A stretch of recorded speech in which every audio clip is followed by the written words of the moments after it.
ဘဝဆိုတာကိုယ့်ကိုထိန်းကျောင်းကြရမှာဖြစ်တယ်လောကမှာသူများဆုံးမဖို့လွယ်တယ်ကိုယ့်ကိုဆုံးမဖို့ခက်တယ်ခေါင်းမှာဆုံးကကိုယ့်ကိုဆုံးမဖို့ခက်ခဲခြင်းပဲဖြစ်တယ်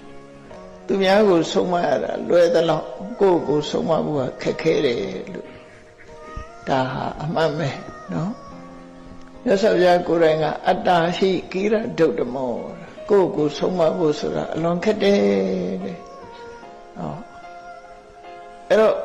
ကိုယ့်ကိုဆုံးမနိုင်တဲ့ပုဂ္ဂိုလ်တွေဟာဉာဏ်နာဖြစ်သွားကြတယ်။နေဆုံးတရားဓုတရားများရသွားကြတယ်။ဒီတဲ့ပုံဆုံးမနိုင်လို့ရှိရင်အဂတဝကဆိုတဲ့မြတ်စွာဘုရားရဲ့တပိဋကဝကတွေဖြစ်သွားပြီ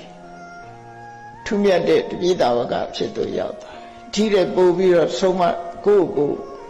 ဆုံးမနိုင်တဲ့ပုဂ္ဂိုလ်တွေကပိစိကဗုဒ္ဓဖြစ်သွားတယ်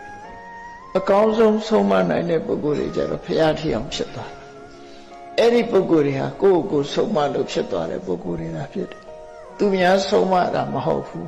။သူများဆုံးမလို့ရတဲ့အဆုံးအမမျိုးကိုယ့်ကိုဆုံးမကြရမယ်ဆိုတာကိုသတိထားဖို့လိုအပ်တယ်ပေါ့နော်။